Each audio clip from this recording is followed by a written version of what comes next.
Parents, picture this. Your teen alone in their room late at night, phone glowing in the dark, heart pounding, but it's not thrill or excitement pulling them toward porn right now. It's pain. It's that heavy weight of, I'm not enough. It's stress that won't quit. It's boredom that feels unbearable. Most of us, parents and teens alike, assume that porn addiction is about sex, curiosity, hormones, lack of willpower. It's not. Sex is the mask. It's the surface. Today, we're pulling that mask off to reveal the real engine underneath, because once you see it clearly, everything changes. You can finally help your teen in ways that actually work. Hi, everyone. I'm Matt Bulkley, licensed psychotherapist, and the host of Parent Guide, helping your teen overcome pornography addiction, where we walk alongside families facing pornography addiction in teens. And if you're new here, welcome. Thank you for tuning in, and I hope that you find this of value to your time and energy. Hit subscribe, tune in weekly so you don't miss episodes that can truly shift your family's path. Today, we're unpacking the concept 4 from the Breaking Free workbook that's called Vibe Flips. And this really is a game changer. The one that helps teens stop chasing quick escapes and start building real emotional strength and resilience. So this episode will help you to change your conceptualization of the issue, that pornography addiction is really better classified as an emotional pathology rather than a sexual pathology. So let's dive in. Let me paint 2 pictures for you. The first, a baseball. On the outside, it's simple. White leather, red stitching, looks pretty straightforward, but, and maybe you did this as a kid, I know I did, cut it open and you will see the layers, the yarn, the rubber, the cork, all hidden, holding it together. Or another example, think of a tree, beautiful leaves, strong trunk above the ground, but the real power, the root system below, deep in that soil, out of sight, but drawing nutrients, providing stability. Well, your teen's porn use is exactly like those examples. The surface, it looks sexual, explicit images, quick highs, chasing sexual stimulation, but underneath, the emotional roots, what drive everything. So let me tell you about Tyler. Of course, it is a real client, but name change for privacy. Great kid, bright, kind. Middle school hits and puberty ramps up. School gets harder for him and he starts struggling to focus and his grades start to slip. And he feels dumb sitting next to classmates and friends who seem to have it all together. The inadequacy piles on like bricks. And one night he stumbles on a rated R scene in a movie. Curiosity sparks and sexual fantasies begin. Then porn appears and like a magic button, 30 seconds in, dopamine starts flooding his brain and that I'm a failure noise quiets. And for a moment, just a moment, he feels powerful, he feels wanted, but the high crashes fast and then the shame rushes back in and the loop continues, grades drop more, the hole deepens. And he's not choosing porn to be bad. He is escaping pain that he does not know how to name. And he doesn't even really understand that this is the thing that's occurring. And this is how it starts for so many teens. Not a deliberate quest for sex, but a subconscious search for relief from that emotional pain. And most teens in the beginning stages of exploring this don't even realize that that is what they're doing. So let's remember the addiction cycle. I think we talked about it in the last episode. And in case you missed it, go back and listen to that episode because it is foundational. That addiction cycle starts with emotional triggers. That's the engine. Curiosity might light the match, but emotions like discouragement, stress, boredom, frustration, inadequacy, they pour on the gasoline. We often fight the behavior at the end in the stage 4 or 5, the cycle. Just stop, delete the apps. But that's like chopping leaves off a weed while the roots grow stronger.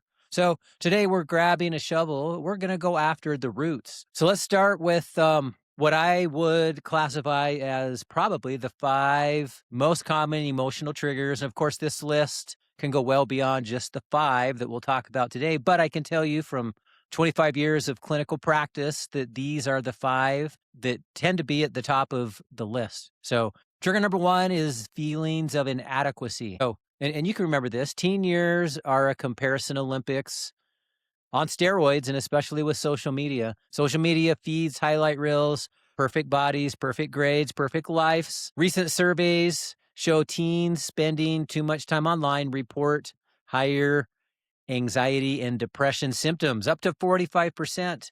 feel like that they're overdoing it. So when your teen feels not smart enough or not attractive enough, not cool enough, porn steps in whispering, hey, for a few minutes, you're powerful, desired enough. And the fix? Help them to track real wins. A B on a test after struggling, celebrate it. Small, genuine progress builds self-worth far better than any fantasy. And the thing is, there are probably in every teen, there will be areas of competency already there that we'll want to focus on rather than allowing them to focus on their inadequacies. Help them be strength focused. Trigger number 2 is discouragement, and sometimes discouragement to the point of depression. Learning anything new is hard, and when doing so, failure is normal. But when teens quit early, hopelessness creeps in. And in the teenage years, teens are trying new things constantly. Studies link depression in teens to double the risk of addiction because their natural dopamine is low and porn offers a quick refill. So the antidote, persistence plus small wins, plus real connection. Encourage them. It's okay to struggle. Let's talk about it. And connection starves the need for escape. Monitor close. It's okay for discouragement. If you find depression, then that sometimes can become more of a clinical issue. Trigger number 3, boredom. And this one shocks people because I think sometimes boredom is an overlooked negative emotion. Remember, there is a famous Harvard study by Dan Gilbert and Timothy Wilson, and it consisted of people sitting alone for 15 minutes, no phone, no distractions, nothing. And then they were offered a button for a mild electric shock, something that paid to avoid. So, but here's what happened in that study. So 67% of the men and 25% of the women in that setting, in that study, ended up shocking themselves at least once.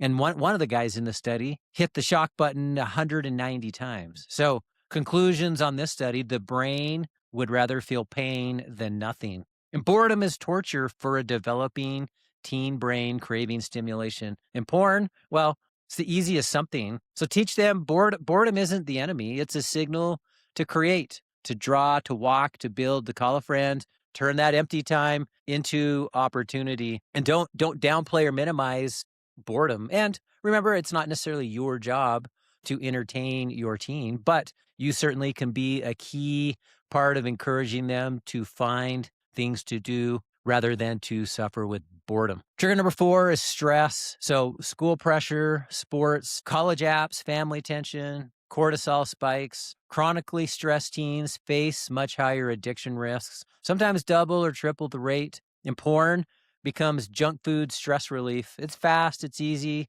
there's no effort. The real tools would be exercise, music, deep breathing, talking it out. These behaviors cut the risk significantly, 30 to 40% in some studies. And then number 5 on the list is frustration and anger. So it looks like this: plans fail, someone cuts them off in traffic, parents argue, emotional pain hits. Teens with unresolved anger lean harder into addiction, up to 40% higher risk in related studies. So look for better outlet, journal, punching a pillow, taking a 10-second time out, name the emotion. I feel messages. I'm frustrated right now.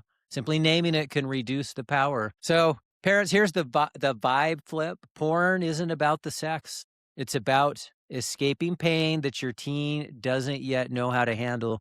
But the beautiful truth is this: teens' brains are highly neuroplastic. They rewire fast. We've talked about this in many of the episodes. Studies show identifying and replacing these triggers can cut cravings dramatically in months. Tyler did it. Hundreds of my clients have over the years. Your teen can do it too. So parents, your biggest role, well, become a safe place for those hard emotions. Recognize that it is the emotions that is driving the behavior. So when your teen can say, I feel like a failure, without fear or lecture or shame, those roots lose power. And remember, recovery isn't just stop porn. It's teaching them to feel the emotion, to name it, to flip every tough vibe into something healthier. And that's lasting freedom. And here's the thing: so many of the teens that I see in my practice have become pretty emotionally stagnant. Or another way to say it is that their capacity for recognizing naming and expressing their emotion is underdeveloped. So I like to compare it to going to the gym, where if you want to build a muscle group, you've got to consistently exercise that muscle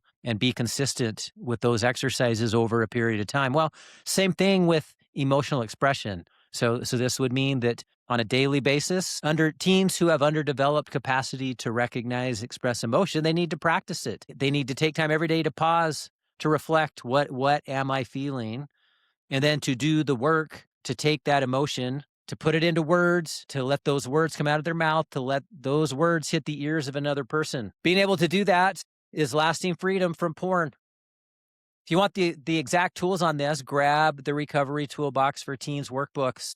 It's in the bookstore at the therapyassociates.net website. It's the blue version there. It includes the Breaking Free workbook, Breaking Free Parent Guide, the 101 Tips for Quitting Porn.